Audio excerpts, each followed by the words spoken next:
Hi, I'm Carmen Savage. I'm doing Classical Civilisations A-Level, and in this video we're going to go over the plot of the Iliad because it is one of the two books in the Virgil exam. We start off with 9 years after the start of the Trojan War. The Greek or Achaean army sacks Chryses, which is a town allied with Troy.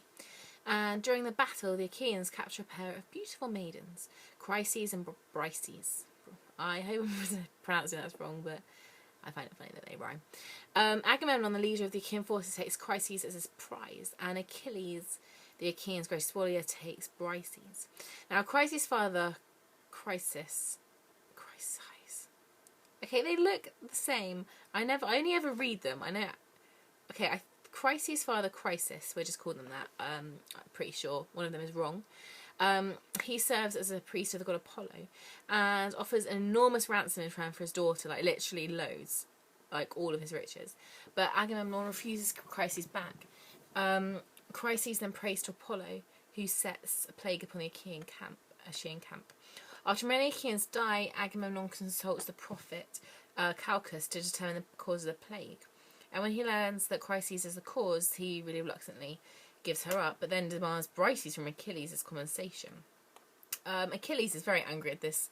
He thinks it's very insulting, so he returns to his tent to sulk and refuses to fight in the war. He vengefully yearns to see the Achaeans destroyed and asks his mother, the sea nymph Thetis, to enlist the service of Zeus, the king of the gods, towards this end. The Trojan and Achaean sides have declared a ceasefire with each other. But now the Trojans breach the treaty and Zeus comes to their aid. Zeus supports the Trojans and Achilles recruits us to fight. So that means the Achaeans suffer great loss because he is their greatest warrior. Several days of fierce conflict ensue, including deals between Paris and Menelaus and between Hector and Ajax. The Achaeans make no progress, even the heroism of the great Achaean warrior Diomedes doesn't really do anything. And the Trojans are pushing the Achaeans back, forcing them to take refuge behind the ramparts to protect their ships. The Achaeans begin to nurture some hope for the future when a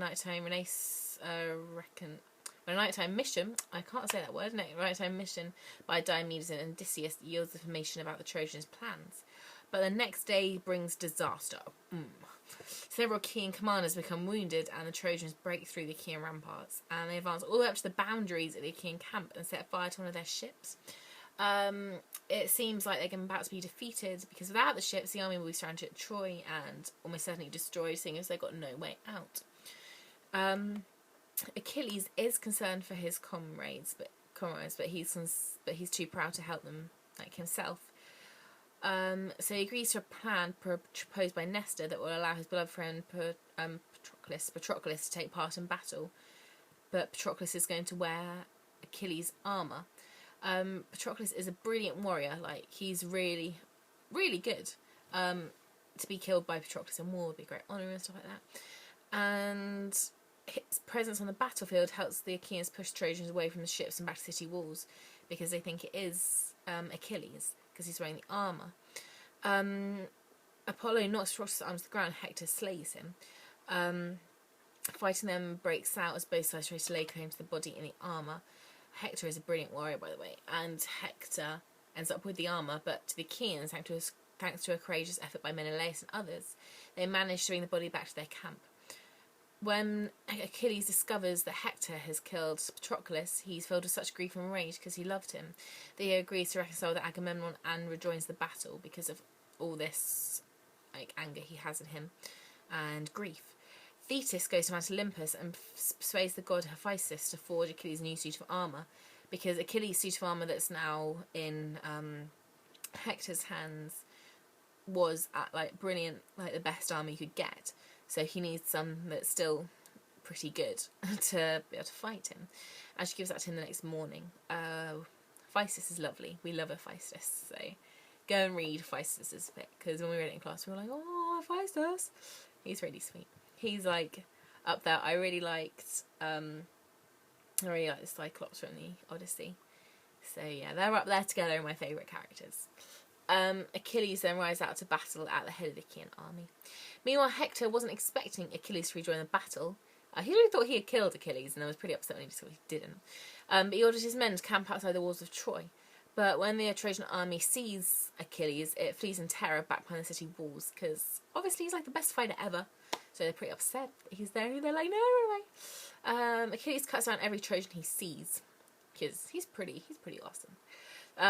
It's strengthened by his rage. He fights the god of the river, Xanthus, who is angered that Achilles has caused so many corpses fall into his streams. You would be, wouldn't you, if you're a river and there are loads of dead people in you. But finally, Achilles confronts Hector outside the walls of Troy. Ashamed at the poor advice he gave his comrades, Hector refuses to flee inside the city with him. And Achilles chases him around the city's periphery 3 times, but the goddess Athena finally tricks Hector into turning around and fighting Achilles. In a very dramatic duel, Achilles kills Hector. Ooh. He then lashes the body to the back of his chariot and drags it across the battlefield to the king camp, because he's still pretty angry that Patroclus is dead. Upon Achilles' arrival, the triumphant Achaeans celebrate Patroclus' funeral with a long series of athletic games in his honour.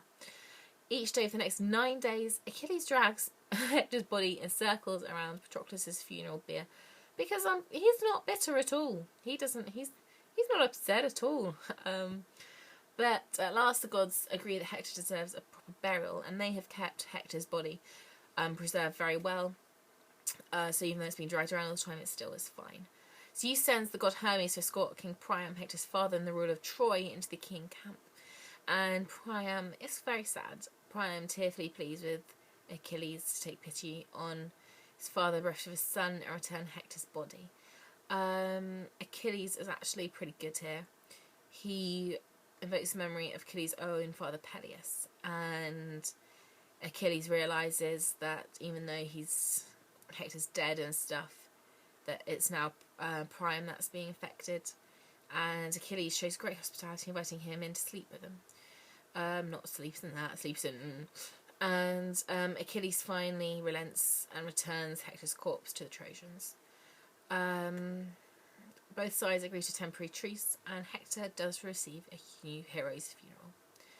So that is the summary of the Iliad. If you would like to read that yourself, go to sparknotes.com/lit/iliad/summaries.html, because theirs is actually pretty good. I would say that this summary is better than the Aeneid summary, which I have done in another video. But yeah, that was the Iliad. I like this book quite a lot. Not as much as the Odyssey, because that was awesome. But yeah, good luck in your exam. I will be doing obviously more videos on specific parts of the Iliad and going to the depths of the bit that they sort of missed out. I'm also looking at the end battle, probably between Hector and Achilles, and comparing that with the end battle in the Aeneid. And I'm going to be doing videos like comparing Achilles and Aeneas and stuff, because we like Achilles, we don't like Aeneas. So yeah, so good luck in your classical civilizations A-level.